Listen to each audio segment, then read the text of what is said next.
le atharasi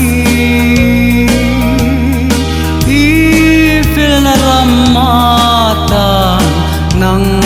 in mi buasai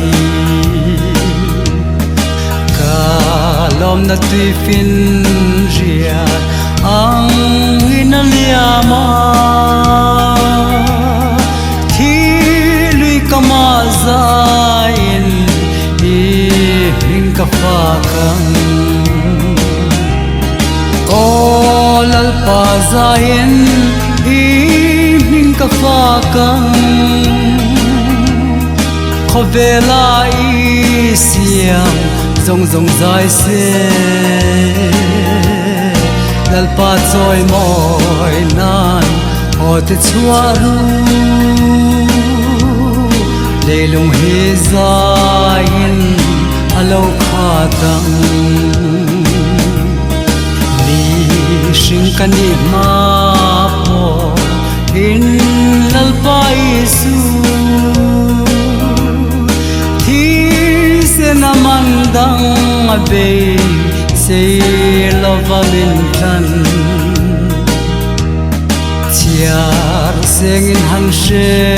thiam te regila o kho pe zaya ti khat turin ka beyang olal pa zayen I hing ka fakang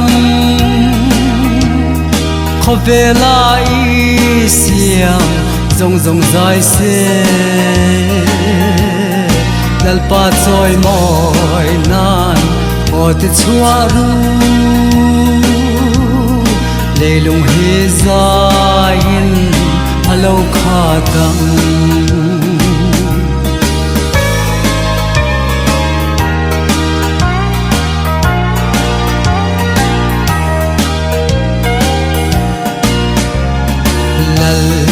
ba khoyang ni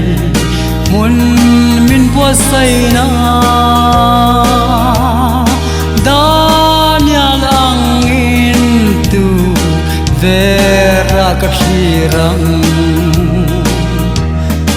rang ka chak thiang hlim le a hun ro pui chu she oma po thing thi talin ka hirang olal pa zain I hing ka fakang khovela I siam zong zong zai se lal pa choi moi nan hote chuaru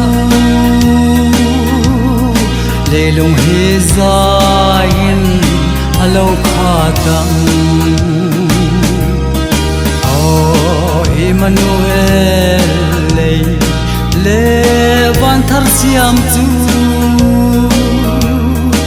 adung le wanga te han leng veina boy na tin reng tuara ka chen tak te kha van ro pui na hain han mel ka huang olal pa zain I hing ka fakang khovela I siam zong zong zai se lal pa choi moi nan hote chuaru leilung he zain alo khatang